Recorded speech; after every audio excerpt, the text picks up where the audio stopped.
friends, and welcome to the School Librarian Learning Network podcast. I'm Steve Tatro, also known as Dr. T Loves Books, and I love talking about all things related to school libraries. This week, we're doing something a little different. My guests are usually school librarians who are here to share a lesson, program, or activity so we can all add another tool to our library kits. But this week, I'm joined by Michael Czajkowski.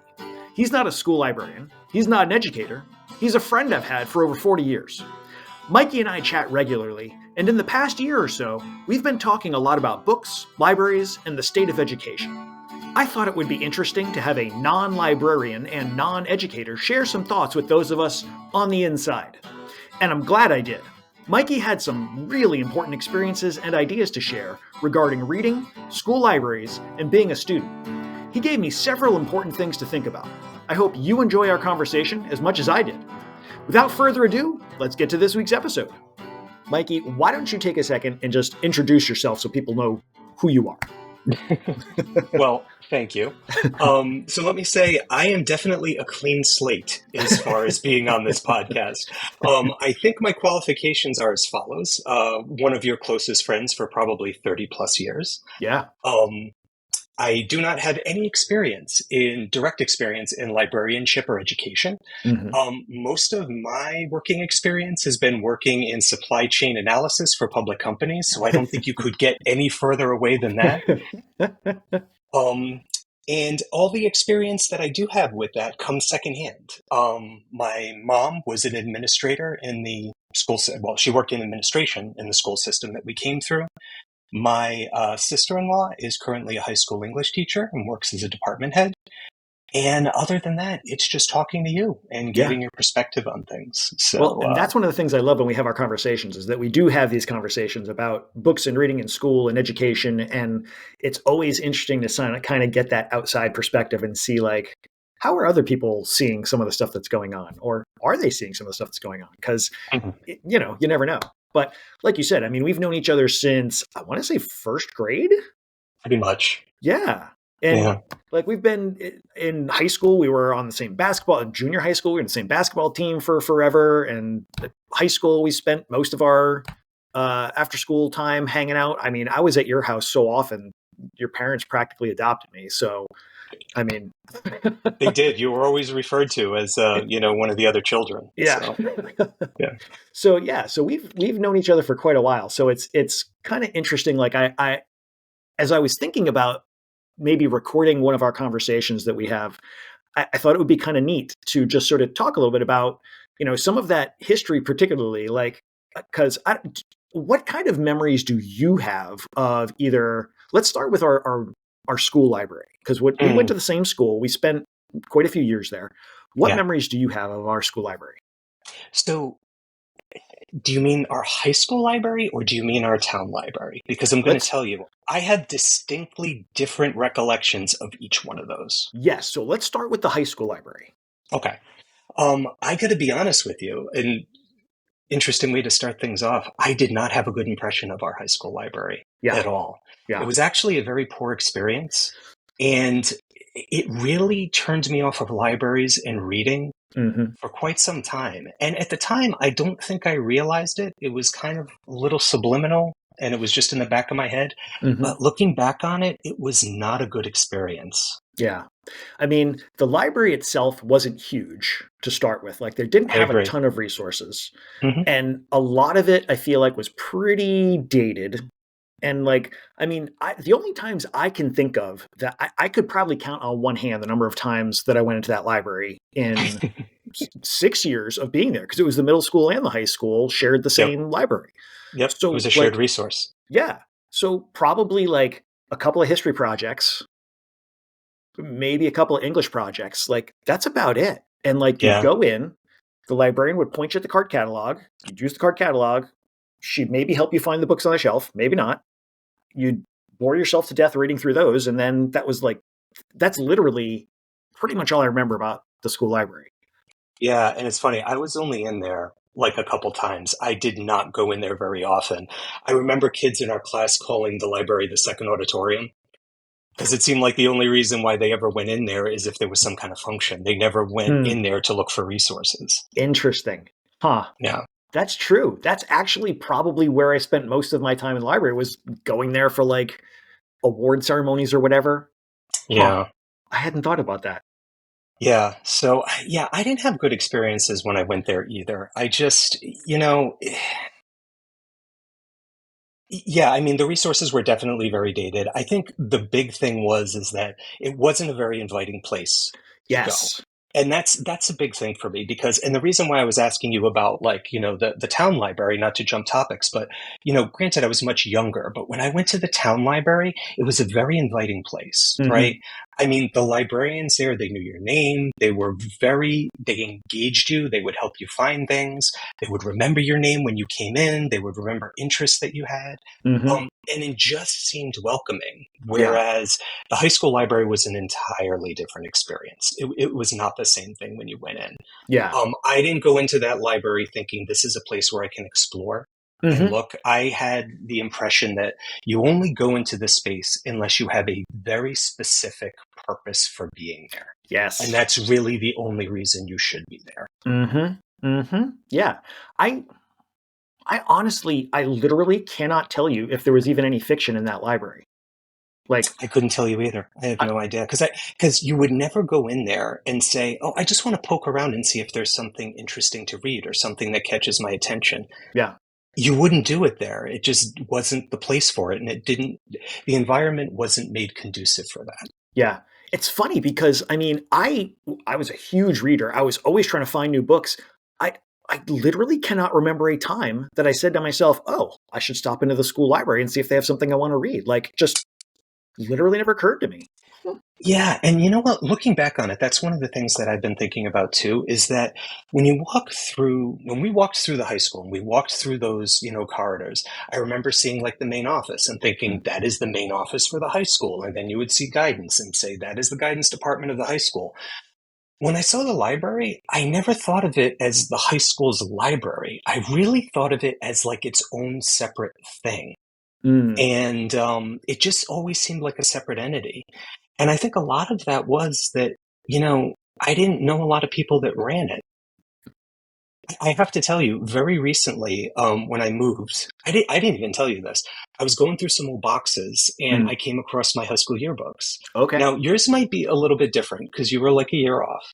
But I was flipping through the back looking for something entirely different. And I came across the librarians in the back. And I don't think I ever realized that librarians would be in the back of a yearbook. Hmm. But they were there, and I looked at them through all 4 years. And I had the same head librarian for all 4 years in high school. And I have to tell you, I couldn't pick that person's face out of a lineup, and I have no recollection of the name at Well, all. I could not tell you. I want to say her. I could not tell you her name. You just Mhm. said librarians, plural. Was there more than There one was. librarian there? So if you look in our yearbook, there is a head librarian that is listed all 4 years, and there are two assistants that are Hmm. listed for each one of those years. Now, I will say, even though the head librarian stayed the same for all 4 years, the assistants, they changed up a lot. Very rarely did any of the assistants stay for 2 consecutive years. And Hmm. that in and of itself might have been a little telling. Yeah. But I have to tell you, I kept flipping through the yearbook, and what stood out to me was I came across the guidance counselor section, right? And I came across my guidance counselor, and obviously I remember them. I had a lot of interaction with them, and Mm-hmm. I was thinking, wow, that was a really good experience. There was a good memory. Mm-hmm. And I saw other guidance counselors in that yearbook who they weren't my guidance counselor. I didn't deal with them in their primary capacity, Mm-hmm. but I still remembered them. Mm-hmm. And that was because even though it wasn't to a large degree, they still had somewhat of a presence outside the library. Mm-hmm. And that was a big thing. I would see them in the halls. And even though I may not have dealt with them, they knew I played on the basketball team. So they'd Yeah. say, hey, look, I don't go to any of the games, but I follow the scores. You guys are doing great. And that is really all it took for me to feel comfortable going into guidance if my guidance counselor wasn't there. Yeah. I never really had that comfort with the library that we had in the high school. Hmm. Yeah. It's funny. Like, I could probably still remember most of my middle school and high school teachers. Like, I could probably start rattling off names. Mhm. even of people that I didn't necessarily love, but like had interactions with, even teachers that I didn't have. Like I still remember the names of a bunch of the teachers that were in the school Mhm. just because like you said, you'd see them in the hall, you'd interact with them. I cannot for the life of me I can't picture and I can't remember who the librarian was. Yeah. Huh. Yeah. That's interesting. We Yeah. were very lucky though, because our public library was literally across the parking lot from the middle school and the high school. Yeah, you could walk from the front door to one to the other in probably 3 to 4 minutes. Yeah, Yeah. which was great because I definitely spent some time at the public library. Like Hmm. that was, like you said, different experience. Absolutely a different experience going over there. Yeah. Do you? So one of the things that was a little bit, I'll say weird, a little bit unusual about.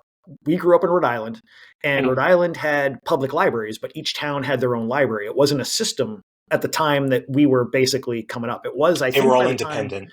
Yep. yeah, I think when we were maybe in college, they started to unify it into a single statewide system. But Yeah, they had something called clan cards, I think, at the time, and that was when yes, it was all under the Rhode Island umbrella at that point in yes, time. Yeah. that's right. What a terrible name. Um, but Yeah, so in hindsight, not the best maybe, decision. yeah, maybe we don't want to call it clan. Maybe we can call it something else. But yeah, but so I spent a lot of time at the Lincoln Library. Mm. I think I've been into the Pawtucket and the Providence libraries, and I think that was probably about it. But which library would you say you probably spent the most time at? Our town library, the one that Yeah. was next to the high school. That's the one that I spent the most time at.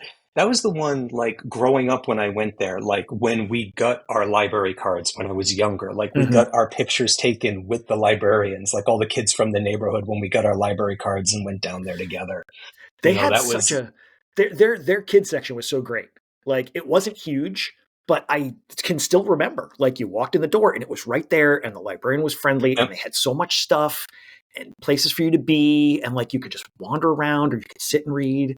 Man, And they had events too. That's one of the yes. things I remembered. Like Hmm. the library had events, and granted, I'm dating us a little bit. This is going back a little bit, but when they had these events, it was a thing. All the parents in the neighborhood would get the kids and they'd throw them in the car, and then you'd drive down, and a librarian would either do like a public reading of a book, or you would even have speakers come in. Like Hmm. you would just have people come in and just kind of explain what their job was. I remember seeing firefighters. I remember seeing people that were, Native American heritage. They came and to talk about like their experiences. Hmm. And as a young kid, that was just those were some great experiences and some great opportunities, and you weren't going to get that anywhere else firsthand. Yeah. Oh no, absolutely. It was definitely sort of a community center slash library. Like, and it was Hmm. as you walked into the library, there was the function room, like right in the entryway. You had to Yep. walk past the function room. So like Yeah. when they had stuff, it was there. Like it was easy to get at. I remember them doing different kinds of Halloween events too. Like people showing Hmm. up in their costumes and them having like some candy for the kids and stuff. And oh man, I spent a lot of time in those shelves, Yeah. just wandering around and pulling stuff out. And man, that was a great library. They were great memories. I Yeah, still to this day I look back on them like very fondly. yeah. Well, so here's something that I was thinking about the other day.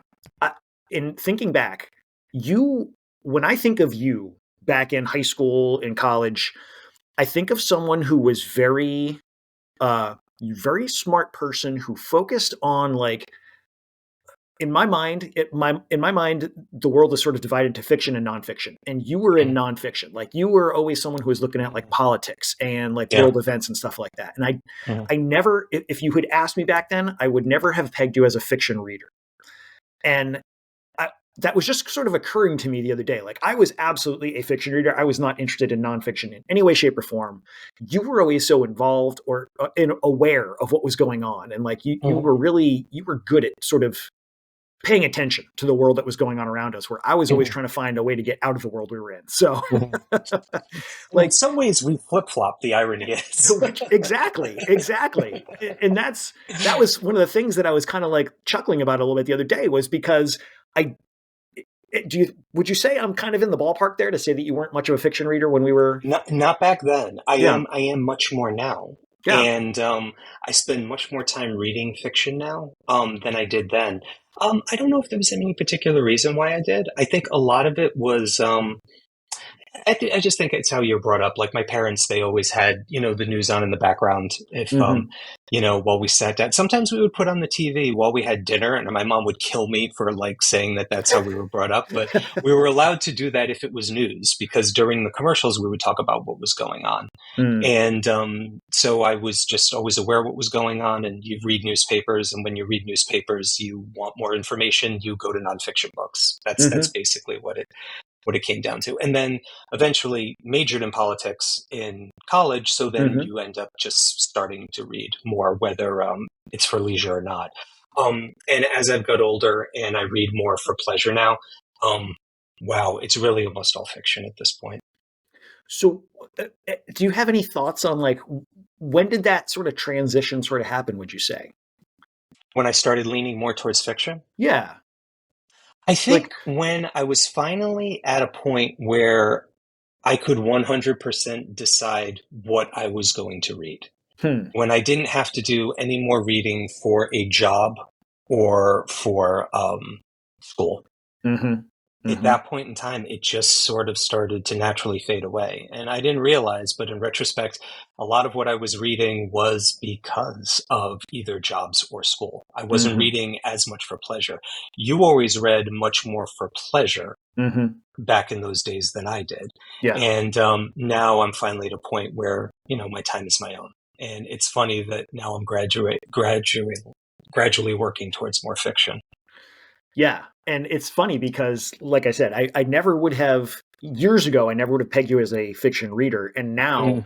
like the past several years, you and I have really gotten into like trading titles and trading authors. Yeah. And like Yeah. we're really have started to get onto the same page fiction wise, like with Yeah. our interests, which has been awesome. Like it's been really enjoyable to be able to have those conversations about this thing that I love to do and that I love that you love it too, you know? So, I love the conversations too. And I have to tell you, the thing that I love about the conversations is we love our authors. We're constantly looking at our TBRs and mixing them up and seeing who we should be reading, who we're hot on, who we're cold on, who we want to try. Have you tried this person? And I think that's great. And at the end of the day, I like the fact that if you compared us as readers, there couldn't be two more different readers in the terms of our reading habits and how we approach reading. yeah, But we come to the same place. yeah. And I got to tell you, that is something that I really wish I learned a lot sooner in life. That, however you absorb those words from your eyes into your mind, everybody does it differently. Hmm. Everybody has a different process and everybody has different habits, and it's up to you to customize your own and find your own. And once I did that, I just started reading more and more. I love it. I love that you have found that place that works for you because I Mhm. think there's a lot of adults who still sort of see reading as a chore. You know, like it's that thing I had to do for school or for my job or whatever it was. Mhm. And I think there's not as many folks who unfortunately kind of just get that joy of this is a fun thing that I can do and I can like you said you can explore and you can the social aspect of reading I think gets lost so often. And Yeah. I feel like you and I have been very fortunate that we every time we talk, we're talking about, this thing we love to do and it's a social aspect of the reading process that like, Yeah. oh man, I read this and you gotta check this out. Or like you had read Project Hail Mary recently. Yeah. And I had read it when it came out and I liked it. I thought it was a great book. And then you were talking about like, oh man, I'm on page 20 and it's amazing. And I was like, oh, that book is really good. I need to go pick that back up. And like we ended up Hmm. reading, like kind of co-reading together and Yeah. talking about that book because it is such an enjoyable story. Yeah. So I love that we are having those kinds of conversations because when we were younger, like that wasn't really part of our, It wasn't, because I was reading entirely different things. So I yeah, like the fact that now at this point in time, we're kind of like on the same page with a yeah, lot of that stuff. And, I think a lot of what impacted it too for me is that, when you're younger and you're going through the school system, you're really forced to read a lot of things yes, that you don't want to read. yes, And a lot of times that carries into adulthood. with Mm-hmm. people. And they look at reading as something that you just sort of have to do, that it's not an enjoyable experience. It's something that's sort of like an obligation. One of the things, I have a number of things that have helped me increase the number of books that I read and how much I enjoy reading. Mm-hmm. And I got to tell you, one of the things is not being afraid to DNF a book if I don't like it. Mm-hmm. I have to tell you, I originally thought, well, if you start a book and it's not working for you and you don't finish it, and that happens a couple times, you're going to end up reading less books. But I found out the irony is you end up reading more Mm-hmm. because there's less forced reading. Yeah. When you're in school, you can't just say, I'm not going to finish this. Like you have to finish it. You have to take the quiz. You have to take the test. You have to write the essay. And I think you're hitting on something incredibly important in education that we miss. And I just spent 2 days in Atlantic City giving presentations on exactly this in different ways. But like schools are really good at beating the enjoyment of learning out of students. Beating the enjoyment of reading, particularly, I think, out of students. And like you were saying with the school library, like you didn't feel comfortable going there. We were lucky that we could literally walk 3 minutes across a parking lot and be at a public library that we did feel comfortable at. But I think there's a lot of people who had a very similar experience to ours in school, that the school library was not a place you went. And so that's their impression of what a library is. Like their only impression of what a library is. Exactly. Yeah. And it's not a place you go. It's not a welcoming place. It's not a resource you go to first. It's your last resort, and only when you're forced, Yeah. And I think that also carries over with reading in general. Like you were saying, like in school, you can't say, I'm just not going to finish this. I mean, you can, but like it carries lots of negative consequences if you decide that you're not going to finish a book. And for you and I, people who we had to have good grades, we had to make sure our parents weren't on our backs, like we're rule followers, so we're going to do what we're told to do, So like exactly. Just the idea of saying, no, I'm not going to finish this book in school was just it was a non-starter. Like wouldn't even occur to me. Yeah. And also the choices too. Like even when you were given a choice of something to read, it was narrow choices. Yeah. And it was emphasis was very heavily placed on classics. Yes. And there are some great ones, and there are some that are just classics. And you really didn't have a choice. Yeah. And I think looking back on it, if I could really choose what I wanted to read, I would have read more. Yeah. But it was stuff that you were just kind of forced to read. And also, I felt like when I was going through the school system, if I was reading something that was a classic, some of them were good. Some of them, they were not good. I just really, really struggled with them, and I didn't think they were good. And I couldn't really criticize them. It wasn't received well if you were trying to criticize something that was a classic. Yes. And you're not teaching people to be objective readers. You're not teaching people to be critical thinkers. You're teaching people to just find some way that they can support this text and write something positive about it, even if they don't feel that way. Yeah, I think you're absolutely right. And it's funny that you're saying that you didn't feel like you could criticize or critique what you were reading. And I'm going to come back to that in a second, but I want to get back to classics for just a moment and say, I think part of the problem with classics is they are, I think, English people who like digging into the symbolism and the depths and the figurative language and all that stuff of a piece of writing. They can mine a lot out of a lot of those classics. And that's great and that's fine. But I think too often English classes tend to focus on those skills that you will probably only use if you become an English teacher, rather than saying, let's pick some stuff. Let's get the kids just reading. Like, let's just get them to read something that they want to enjoy. There's so much reading joy that gets lost there. And then coming back to not being able to critique something without feeling like you were doing something wrong. When you said that, something sort of clicked in my head, because I feel like a couple of years ago when we started kind of trading ideas for fiction, that you would ask me for a couple of recommendations. I'd given you some titles, and there were one or two that you were like, yeah, I don't think I got it. Like I didn't really like this, and you almost sounded like you were apologetic about it, or like that you were worried that I was going to be like, oh, how could you? And like, Yeah. I could definitely feel that sort of reluctance on your part to say you didn't like something. And Yes. I think I think that's probably like another remnant of the public education system that sort of landed you with that belief, like you can't say something bad about a book. And it's like, I think that's a lot of it. And I think also, too, when you talk to people about books, there are some people that think that quality of certain works, certain series, and certain authors, I think it's all subjective. But there are people that think it is very much objective. And I think maybe when I was a little sheepish in giving my opinions to you was because maybe I had talked to some other people that did view it as objective.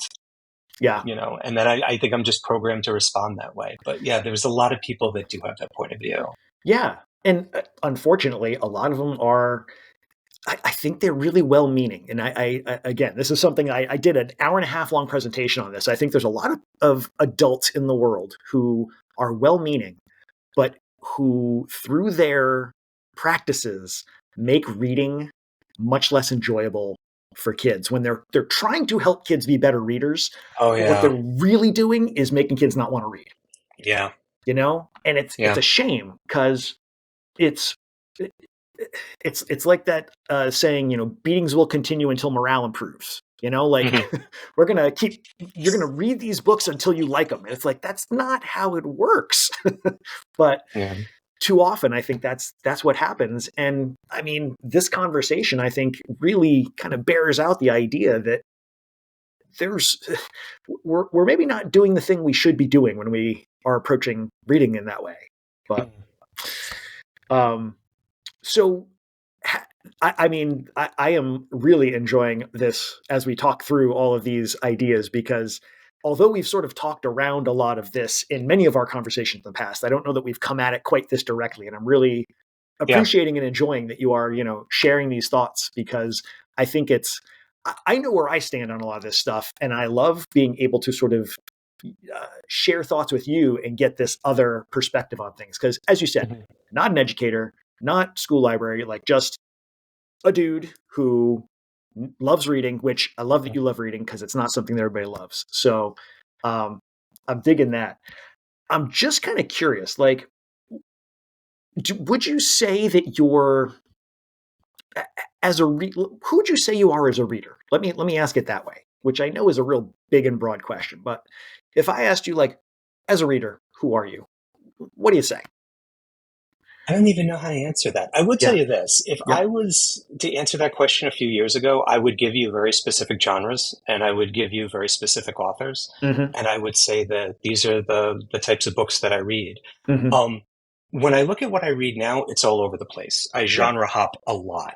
Yeah. And I found that's another one of the tricks that helps me keep reading, is that if I stick to one genre for too long a period of time, I'll just burn out on it. So I have a tendency to kind of jump around a lot. Really, who I am as a reader, I've kind of come to the conclusion that it doesn't matter what other people recommend or what other people think is good. All that matters is that pages are turning. If pages are turning, then I'm doing what I should be doing. And, with the amount of writing that's out there, there's a lot of good writing that's out there. There's also a lot of mediocre writing and a lot of bad writing. But with what's available out there, the way I look at it is I shouldn't be turning pages. The pages should be turning themselves. And I have spent so much time in my life reading things that either were homework or felt like homework that I kind of vowed that I wasn't going to do that anymore. So if I'm reading through something and I'm starting to do that math where it's like, okay, wait a minute, how many more pages is this? How many more sittings can I do? How many more pages per sitting? Okay, so I should have this done. But once I start doing that, just close the book. Yeah. And that's it. Usually I'll give books like the first third. Like once they set up Act 1, if I don't have any interest in any of the characters, any of the plot, any of the world, even if there's a really good plot twist in it, I don't think it's anything that's going to reel me back in. So usually I just cut bait and walk away. So I think who I am as a reader, it's very different than what it was in the past. I was always looking to align myself with some existing author or genre. And now it's just whatever I pick up and read. And There's a lot of different stuff. I mean, there's science fiction, there's fantasy, there's spy novels that I mean, I'm all over the map. Hmm. And I think in the past, I would have looked at that as, well, you're kind of all over the place. You don't really have a reading identity.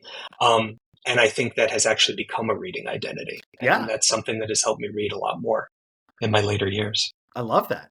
And you've brought up the idea of not finishing stuff a couple of times, and I think that is Yeah. such an important thing that we don't talk about that enough. Just generally, I think, like in education, definitely, but even in the wider world, like I kind of feel like there's this expectation that once you open a book, you are chained to that book until you finish that book. And it's like, there's too many good books in the world to waste time reading a book you don't like. You know, your time on earth is limited. Enjoy it. Don't force yourself to read something you don't like. And that's not to say, like, there are absolutely books that I have picked up that I have muscled through because I want to learn something from them.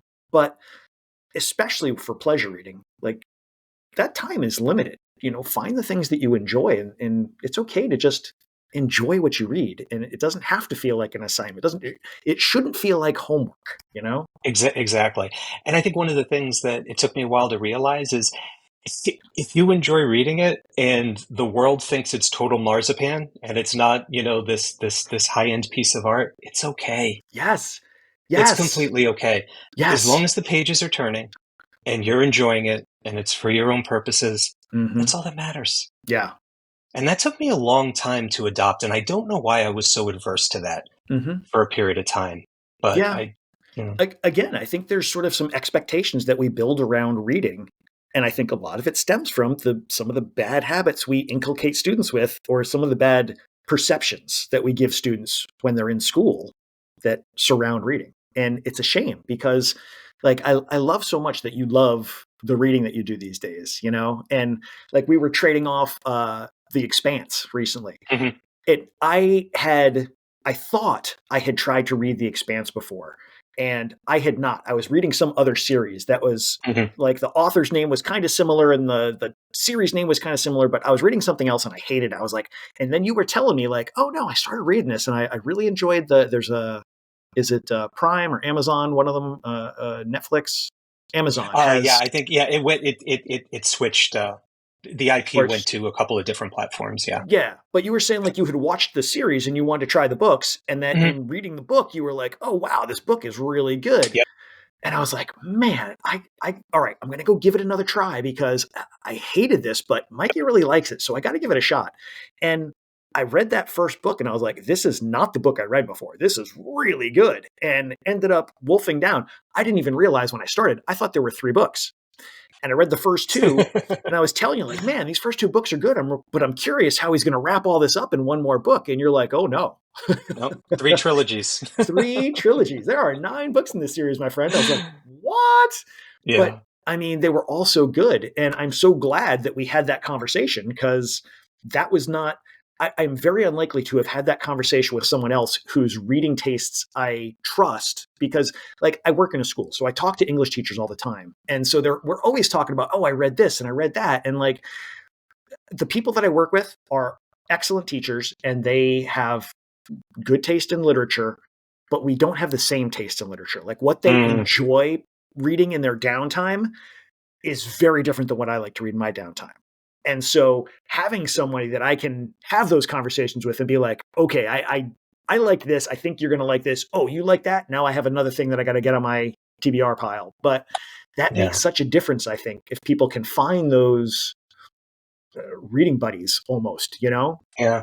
Yeah, because I got to tell you, like, when I look back at periods of time where I wasn't reading a lot, and I am somebody who had a lot of good teachers in my life. I Hmm. had some really, really good teachers, especially in high school, but I didn't get a lot of the best reading advice. Mm. And when I look at how I contradict a lot of the reading advice that I got back then, Hmm. I got to tell, like, first of all, if it's not literature, it's not reading. Uh-huh. Right. So, you coined literacy shaming. So, like, I experienced it, like, firsthand. Yeah. Always finish a book. I heard that, that was always told, like, you have to finish it. Hmm. Um, my favorite, audio isn't really reading. Oh, God. That was something that was drilled into my head. And I use audio a lot less than I used to, but Mm. I still use it. And there's a lot of people that don't. Like, I know you don't use it at all. Yeah, it And just never really worked for yeah, me, but and that's again, to okay. each their own. Yeah, Yeah. people are hardwired differently. Yeah. And there's sometimes that I'll seek it out just because there's really good performances. Mm. And I like doing that. If it's something that's a little more dense and I Mm-hmm. think I'd like to just not have as much mental overhead while I'm Mm-hmm. absorbing the information, I'll do that. Mm-hmm. But that's something that's been really useful to me in the past. And it was something that was strongly discouraged Mm-hmm. very early on. And it's a piece of advice I wish I hadn't listened to earlier Yeah. on. Yeah. Yeah. And now, correct me if I'm wrong, but I know this part. You recently got glasses. I did. Did that also have some impact on your reading? Because I feel like around the time you got them, we had a conversation about this. It did. And I got to tell you, it just, man, so many small changes made reading a lot easier. Mm. I didn't realize I needed glasses like Mm-hmm. pretty badly. And I was experimenting with readers for a little bit and that kind of got a little better. And then I went and got like a real eye exam and they pointed out that the magnifiers I was using they were very much like underpowered. Hmm. I got like an actual prescription and that helped a lot. And the other thing that helped a lot was, you and I were talking about physical books Mm-hmm. versus actually using an e-reader. I hadn't used an e-reader before, um, and I had adopted that. So the combination of the glasses and the e-reader just made everything far more comfortable. One of the things that I had mentioned to you that I never imagined this being a thing was I always thought I would be just a physical book reader. And I think that might have also been one of the things in talking to people. It's like, oh, books are kind of sacred. It's physical Mm. books. It's the feel of them and the hold of them. Yeah. And that was true. And I kind of adopted that. And that was kind of why I was resistant with e-readers. Mm-hmm. Um, and then I, picked one up and the first book that I read through, I went through pretty quickly. And one of the things that I realized is that and again, this all goes back to like finding your own reading process and like customizing it accordingly. Mm-hmm. I don't think a lot of people are like this, but one of the things that I noticed is that when I read, I am very distracted by changes, even if they're subtle, in font size, Hmm. um, fonts, and even if like certain pages are like a brighter white or like a Yeah. darker white. Uh-huh. It doesn't mean I can't read it. It's just distracting when I Hmm. go from one to the other.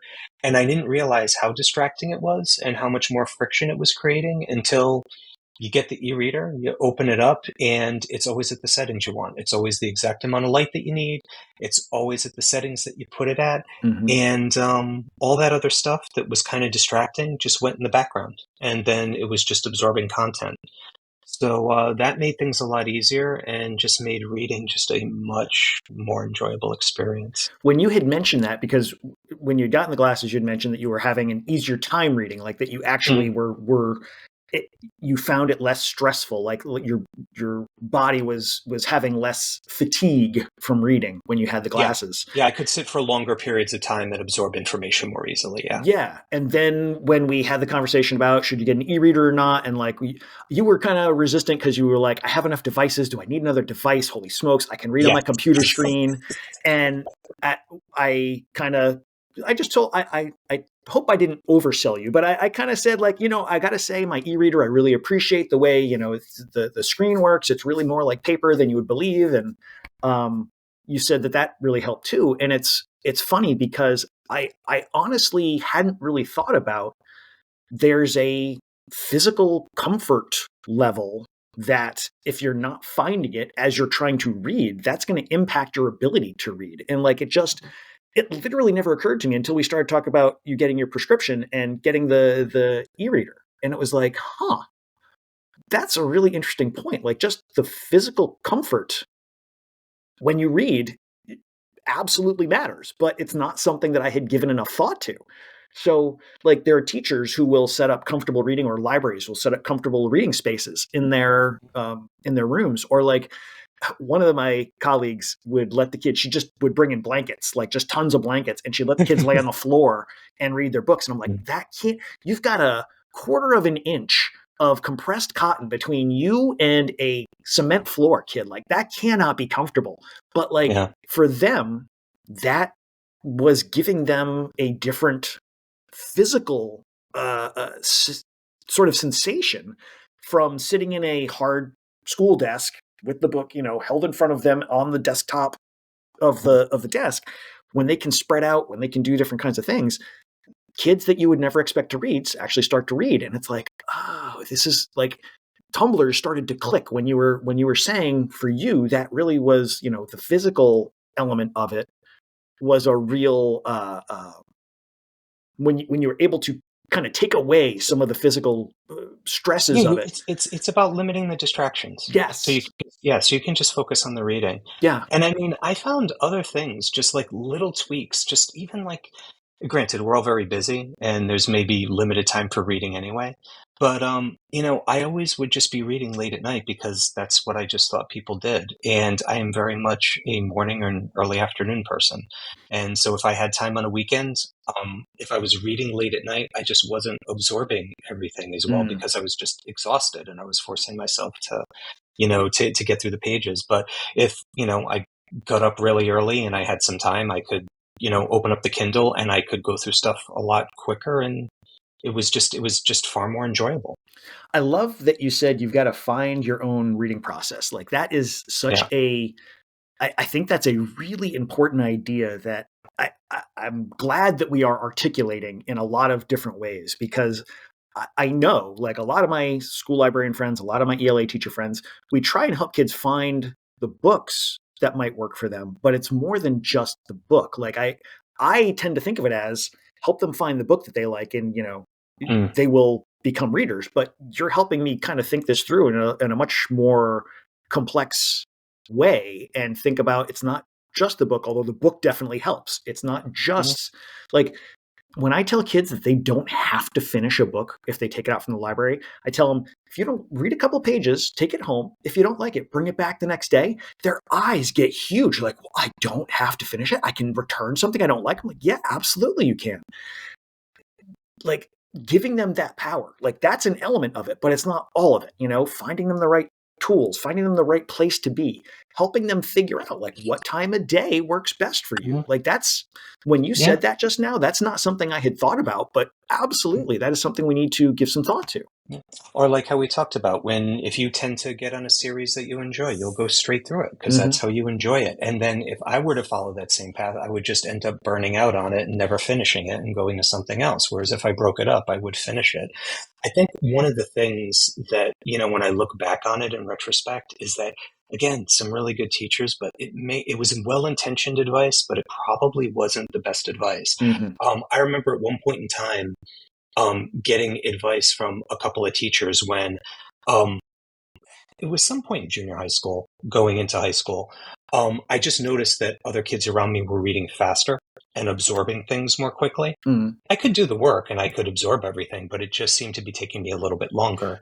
And I had asked some teachers for some feedback and some advice, and they were so well-intentioned, and it was almost as if they were reading off the same script, but the advice was sort of implying, here is the one process to reading. Here is the one way to read. So they were saying things like, make sure, you have well-lit space. And, if you're feel like you're not absorbing the words, read out loud to yourself. And for a long time, I probably just assumed, well, I tried this. It isn't quite working. Maybe I'm just not a reader. And as I've gotten older and I've been able to tweak and then find these things that work better, I just found out that I am. And it's just a matter of finding my own process, not adopting a preconceived one that was presented to me. Yeah. I mean, I have to say, I feel like I have heard you say in the past that you are not a reader. And it's a shame that you ever were, that you got to that place in your head. Because clearly you are. Like once you found the things that work for you, I mean, you're a voracious reader. You've always got a new title going, and it's I go through quite a bit now. But yeah, it just took a while to figure out and everybody does it. Everybody has their own way of doing it. I mean, it all depends on how deep you want to take this too. Because, one of the things that I was always interested in when I was trying to figure out, again, like my process for reading is just always asking people how they read. And when you ask them, people usually tell you the authors that they read, and they tell you, how many books they go through, whether or not they read for pleasure or they're reading for work or whatever. But I was always interested in asking people, like, all right, when you're looking at those words and then they become ideas, what is your process? Because you'll find out that it's very, very different. We've talked about this before. Some people, they'll hear a narrative voice in their head, right, as they're reading. Other people don't at all. They'll say, no, narrative voice would just distract me. I move my eyes across the page and I absorb the ideas. Some people will hear that narrative thread and it'll be a voice of a character. Some people will hear their own. Some people will have an omniscient narrator voice, Some people see the things as scenes in a movie. I was just today, I was having this conversation with wife, and we were saying how, like, she tends to see things as scenes from movies, whereas I tend to think of it more almost like scenes from a comic book, where I tend to see like moments of the action, but I don't necessarily see it all flowing, but it does fit together like the panels of a comic book. And so it's very different. And what the most extreme example I can remember is in a former job, I was talking to somebody who read quite a bit, and he read a lot of like military history. Okay. And I remember just asking him, like, how do you see it? How do you visualize it? And everything was just maps and calendars in his head. That's just how he absorbed the material. And he could spout off facts pretty quickly. He had it all committed to memory. So I think the thing was, if somebody when I was younger had told me, like, look, everybody's going to see it in their head differently. They're going to process it differently. Don't worry about trying to find any one way to do it. Just see what works for you. Try different things, and whatever makes you focus more on the content and less on the distractions, that's your process. And just do that, and then you'll find yourself reading. I wish it was something that I had found out earlier in life. I'm glad I found it out now. I want to get that wood burned onto a giant sign. I want to make a banner. I want to make a highway billboard and just put that up someplace. Like, that is absolutely so. That's it. Like, you just distilled it down. That's absolutely what it is. Wow. Yeah. And it's not one big change for me. It was just a lot of little ones. And I'm sure for a lot of people, and don't get me wrong, some people, they'll just pick up a book and they're just hardwired, so they're not really going to be very distracted, and they'll probably go through stuff very quickly. But, not all of us are like that. Some of us, it just takes a little more time. And like you said, it doesn't mean we're not readers. It just means we haven't found the right path to reading yet. Yeah, that's totally it, And it's like, I'm hearing what you're saying, and it's got me thinking about, I've got a student who is kind of a troublemaker in his other classes, and he's not in very advanced classes, and he does so-so on schoolwork stuff. But I kid you not, he is in the library at least once a day, often multiple times a day. He's trying to get out of class, but he comes to the library and he will ask me, like, oh, I read this book. Do you have something like that? Or he'll say, oh, there's this topic that I've been thinking about. Do we have stuff on that? And he devours books, and like, you can't get him to read his classroom texts.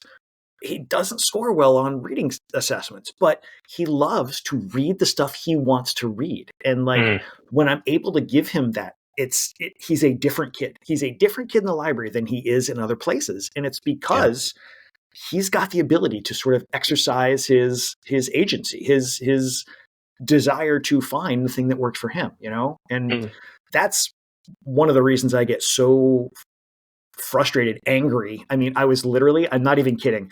I was giving a presentation about how important school libraries are. And I was talking about how they're being dropped like all over the place, especially in New Jersey. Like, we've lost a ton of school library programs the past year or so. And I was literally hopping up and down mad. Like, I was literally hopping mad. I've never seen that was an actual thing, but I was so worked up about it. I was jumping up and down. But like, I don't know. We've got people who I think so many decision makers had our middle school and high school library experience, where that's what the library is. It's a place that you go to do the boring research. And if that's what your knowledge of the library is, if that's what your expectation of the library is, with the internet, you don't really need that space. Because, like, if we were doing those same projects now in high school, we wouldn't go to the library. Like, we would just look the stuff up. you know? Exactly. So like, I think a lot of decision makers are coming from it from that headspace and saying like, yeah, we don't really need that because we can do this to take the place of that experience I had.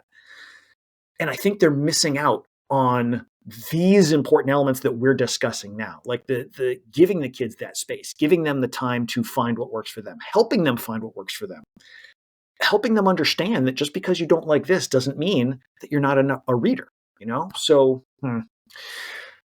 someday when you and I rule the world, we will fix it all.